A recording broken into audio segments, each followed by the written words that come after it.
Feliz Sábado, everyone. When I was asked to do this, I really was extremely reluctant to do this because my past is not pretty. But there's something that I want you to understand. This is not a horror story. This is a story of redemption, of victory, through a God that loves so much that he's not willing that any should perish. And he hunts you down, and he comes after you. The term hound of heaven, I think, is rightly used because he chased me, and as I look back on my life, I see how his hand was on my life, even when I didn't know him. Jeremiah 1:5, before I formed you in the womb, I knew you. Before you were born, I set you apart. Now, if you were to tell me that when I was younger, a young girl, it would have been hard-pressed to understand that. But I was set apart. I was set apart from the rest of the family because after several attempts at abortion, my mother failed to terminate the pregnancy, and I was born into a situation where I was not expected and I definitely was not wanted. So I was set apart. I was born into poverty, intense stress, abuse, and I lived in fear constantly. My father was a hard worker, and he was constantly out working 2 or 3 jobs at a time, so he wasn't home a lot. And so my mother was left to raise all the kids and to work herself, so there was a lot of stress. My mother had uncontrollable anger, and so at the slightest infraction, punishment was meted out. And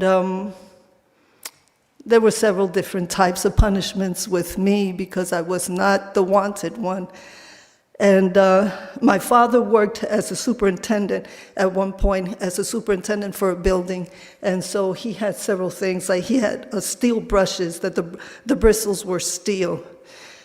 And one of my punishments was to kneel on that and to ask God for forgiveness for having been born, for being ugly and stupid. That was one of my punishments. Another time, I always had chores to do after school and everything. There were always chores to do. And one time, after cleaning up the kitchen, there was a piece of candy left, and I ate it. And when I came into the living room chewing on this candy, one of my siblings had said, "What are you doing?" He said, "What do you have?" I said, "Oh, I had candy. Oh, I want one." I said, "Oh, I'm sorry, this was the last one." And he was very upset. And when my mother got home from errands, he told my mom that I was selfish and I wouldn't share with him. My mother stripped me and with an extension cord beat me and put me out on the fire escape. Those who lived in New York would know what a fire escape is. It's on the outside of the building, so if you're on the fire escape, you can see everything and everybody can see you. And I was naked on this fire escape. And I was screaming and banging on the window to please forgive me and let me back in. And she would not. And it started raining, I remember, and the lightning, I was so scared. Long story short, I landed up in the hospital that night very sick because I had asthma really bad, so I got really sick. At other times, my mother would go into a rage, and as she was beating me, she would yell, "I want to see blood, I want to see blood." So I would scratch myself and bite myself till I bled. And I said, "Mama, look, I'm bleeding, I'm bleeding." And she collapsed on the floor, exhausted. And I crawled on her lap, and I just said, "Forgive me. I'm sorry that I was born. I'm so sorry." Other times, she would lock me in the closet. And it was dark and it was scary. And I would just shut my eyes and fantasize about a family. In that family, I was loved and hugged and held. She would stroke my hair. She would say that I was smart and that she loved me and so glad that I was born. But that was just a fantasy. It's not the world that I lived in. But I don't want you to think that my mother was a monster. She wasn't. My mother was a victim of her own circumstances, of terrible abuse that she had suffered through her life. And when I hear the stories from my elder siblings of what my mother went through in her life, my life was a walk in the park in comparison. But my mother was a very hard worker. She worked like an animal all her life. And she was also an extremely generous person. She literally would take the food out of her plate and give it to somebody else who needed it more. And in spite of her anger that she was not able to control, she did take care of her kids as far as we were fed, we were clothed, we had a roof over our heads. Her parents had abandoned her as a little girl, left her in the streets of Puerto Rico to fend for herself. And her only sister died in her arms from starvation, which she always blamed herself for. So as you see, my mother actually did better than her own parents in the fact that she never abandoned us or put us away. And my mother also always sought God, I guess in the only way we understood God, because God for us, I remember in Puerto Rico going to Mass, and it was in Latin. That don't tell you how old I am. The Mass was in Latin. And I never understood it. So I would just copy everybody else around me. If they did that, I did that. If they knelt down, did that, I knelt down, did that. I didn't know what I was doing, but I just followed everybody else. And so, and then coming to this country, I was baptized into the Catholic Church, and I still have my baptismal papers, as a matter of fact, from that time. But then my mother started going to other churches. And she would go from one church to the other, from one denomination to the other. I always said my mother was going to get to heaven one way or the other, but she was searching. He knew me. I didn't know him, but he knew me. The only thing I knew about God and understood about God was that it was hell, fire, and damnation, and that he was out to get me if I didn't walk a straight line or if I messed up. And I remember after one particular beating from my mother, I was so angry at God and I shook my fist at him and I says, I hate you. I hate you. Why don't you help me? And immediately I just covered my head and I was so scared because I knew retribution was going to come and it would have been worse from God, from the God that I thought and knew. And I said, I'm sorry, I didn't mean it, I'm sorry. So I was in fear of my mother, I was in fear of God, fear of the streets that we lived in. There was a lot of gangs and stuff, and fear also at school. There was no peace at school either. There was a teacher in my English class, my English teacher.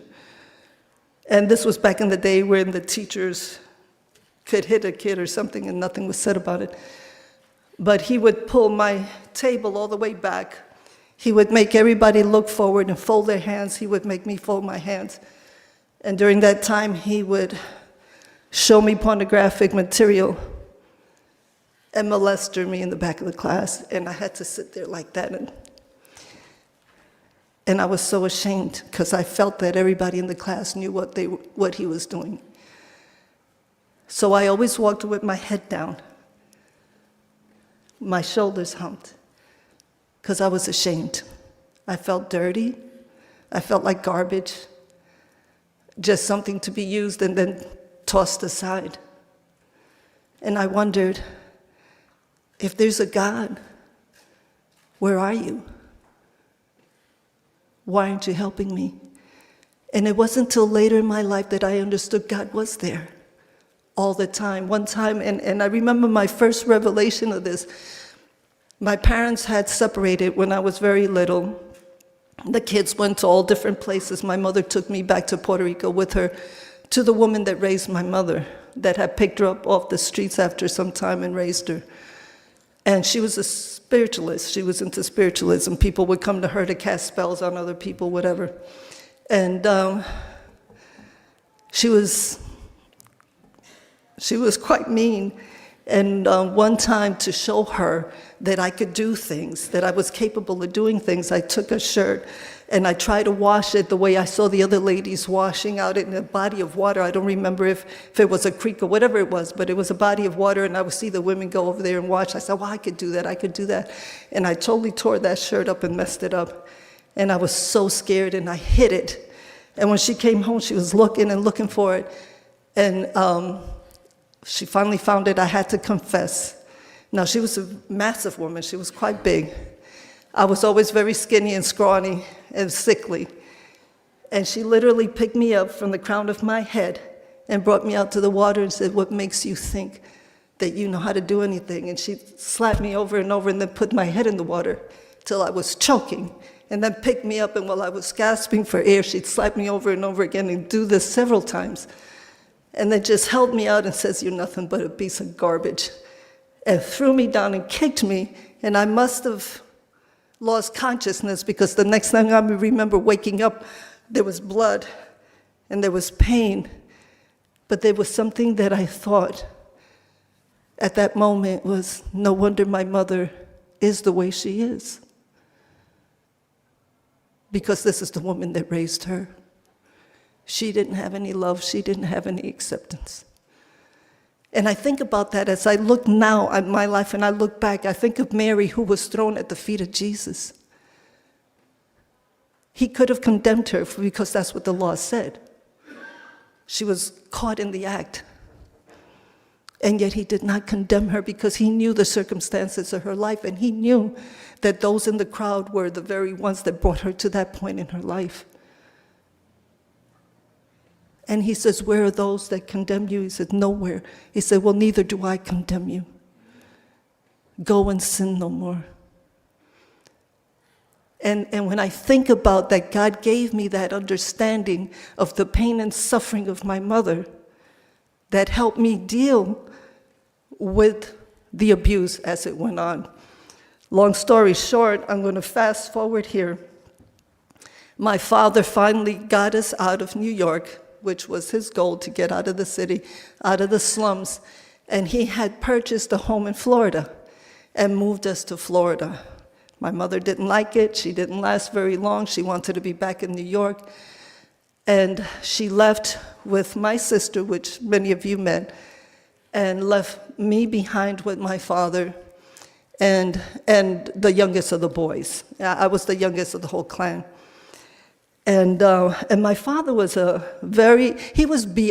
father was beyond his culture and time, because he believed that we should get an education and we should move on. We shouldn't move and get married right away, as so many Latin girls did at that time. You go from your father's house to your husband's house. You don't stop and collect an education. You just go from one situation to the other. And my father said, no, I want you girls to have an education, and I want you to go out and make something of yourselves before you decide to get married, should you decide to do that.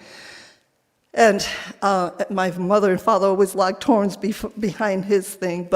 So I looked up to my father a lot, but at this time when I was left behind in Florida, kind of like collateral, I think, my mother left us, is the time when my father came into my room at night to pray. Not P-R-A-Y, but P-R-E-Y. And so now my nights were tormented as well as my days. And I'm not going to get into more than that, but my parents divorced. My father sent me back to my mother. And at that time, my siblings, the last of the siblings, had left home, and I was alone with my mother. The abuse got so much worse, to one point where she threatened me with a gun. And I left home. I was homeless for about 2 years, maybe a little over 2 years, until the time I got situated in college with my sister, who was in college at that time, Albany State University. And long story short, I got my GED and I went to college. And one time when I came home from college, my sister had left before I had. I came home to visit my sister, and I knock on the door, and she opens the door. She said, "You are not going to believe what Mom is into now." I said, "Oh, what is she up to now?" It says, "Well, she's not eating ham and cheese sandwiches anymore." I go, "Really? Why?" She said, "I don't know, but she's going to church on Saturday." I said, "What? Is she Jewish?" You see, up until this time, I had never heard the word Seventh-day Adventist. Never heard of them, never even knew that existed. And the only people that I knew that went to church on Saturday were Jews, and they didn't believe in Christ. And I says, "No, this is crazy." I said, "I'm done here. I'm not following her anymore, because doesn't she know they don't even believe in Jesus?" Well, when I went to see my mother was not very good at explaining things. She can tell you something, but to explain it, that was not her forte. Knock on the door. She opens the door. First thing she says to me, "By the way, we've been going to church the wrong day all these years. We're going to go on Saturday now." And I thought, you don't disrespect your mother, you just, okay. Had my visit with my mother. She never really explained, still didn't hear the word Seventh-day Adventist. Went back to college. 2 years later, I'm living on my own and stuff, but visiting always close to my mother. And she started going to these Revelation seminars, and she kept telling me to go with her. And of course, again, you don't disrespect your mother no matter how old you are. You respect your mom. But I always had a good excuse as to why I couldn't go. And finally, I ran out of excuses, and I finally went. And it was the day that they were revealing the papacy. And I was so upset. Now, mind you, here's someone who's never read her Bible. I, at that point, hadn't stepped foot in any church for years. But then when I heard that, what they were saying about the papacy, I was so upset I got up and left. And I thought, how dare they say such ugly things, horrible things about such a holy man? Now, mind you, in Puerto Rico, when we would, go to church or mass, or have when they do First Communion and stuff like that, the priests come. The priest would get drunk. At one point, I saw him goosing one of the girls, and even as a young girl, I thought, I'm supposed to confess my sins to this man? He should be confessing. And God put those things in your mind to help you understand, hey, there's something wrong here. Search this out. Don't just accept it. But being ignorant, well, you just accept it. But then I got to that point where I saw that, and I was very upset about it, and I said, no, I'm not going there. I'm not doing this. But one day when I went to work, my supervisor, I'm going to try to wrap this up really quick. There's so much in between, I can't get into it. But my supervisor was on the phone with somebody, and she yelled at him and threw the phone, and I said, "Bess," now she was Jewish, and I said, "Bess, what could be so wrong? It's only 8 o'clock in the morning." And she said, "Oh, that was Joe. He left me and went back to his wife." And I can't tell you how hard that hit me. Because here was Bess in her 40s, and at that time, I was barely into my 20s. I thought she was so old. What I wouldn't do to get back there now. But anyways, she was having an affair with a married man. He left her and went back to his wife. Now, Bess had been twice married, twice divorced, and now this man left her, and she was all alone. And I can't tell you the impression that gave me. I went back to my apartment because now, see, I was living on my own, and I vowed that I was going to have everything I always wanted. I had the clothes, the jewelry, the money, the apartment. I had it. But I was always empty. I was always looking for more. And I went back to my apartment after work that day, and I opened up the closet, and I see all these clothes, and I see all this stuff. And I fell on my knees, and I started crying hysterically. And at that point, I didn't even know that God existed, if there even was a God. And I remember crying, and every time I exhaled, I literally felt life coming out of my body. I literally felt like I was dying. And I started crying, "Is there a God? Are you out there? If you are out there, you're the only one that can save me. You're the only one that can help me. Please don't let me die. I don't want to die." And I fell asleep because the next thing I remember when I woke up, and mind you, in Puerto Rico, there was a lot of spiritualism, and I dealt with a lot of demonic activity through the course of my life. Not that I was into that, but I was attacked by that. And so I think God meets you where you're at, because when I woke up, it was night, but the room was brilliant with a tremendous light. And I say this carefully because you're going to think I'm crazy, but as God is my witness, there was like a tremendous light in that room.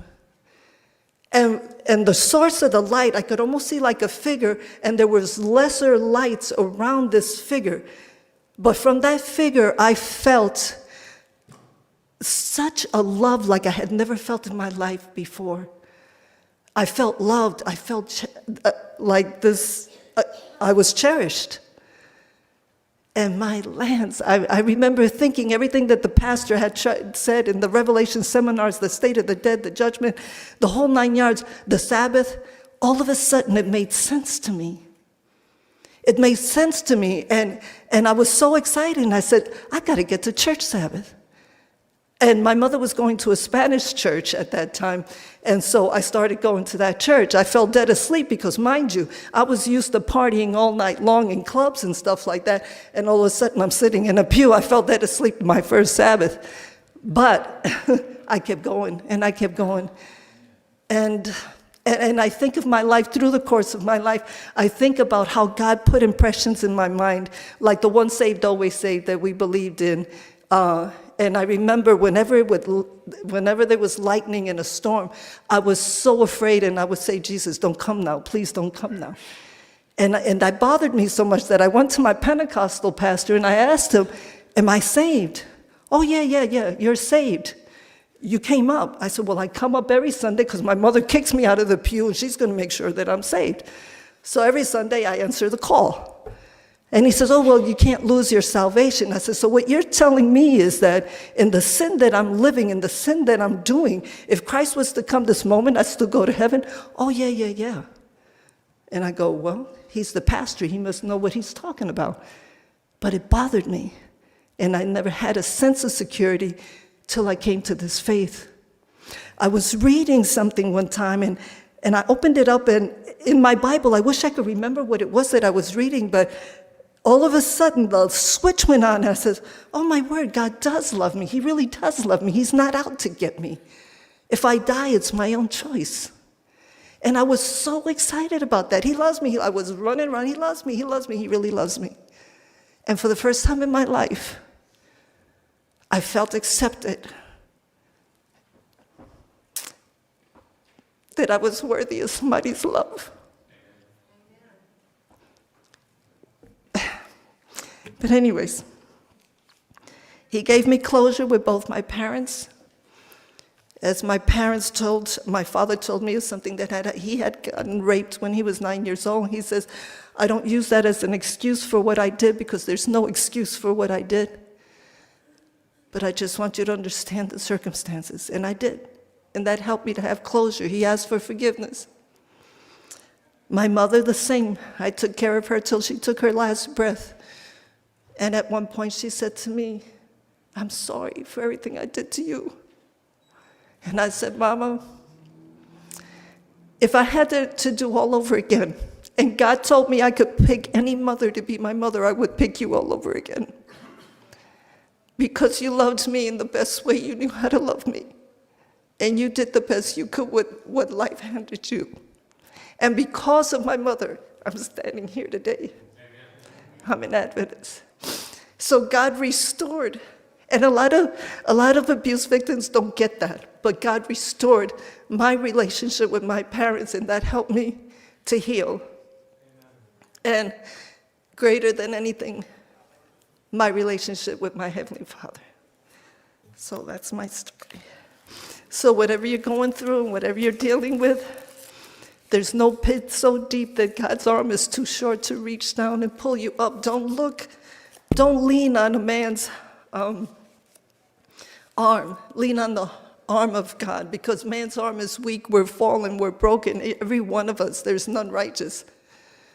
Don't look for each other I mean, we do as a family, we support each other, but don't let that be your source, let God be your source.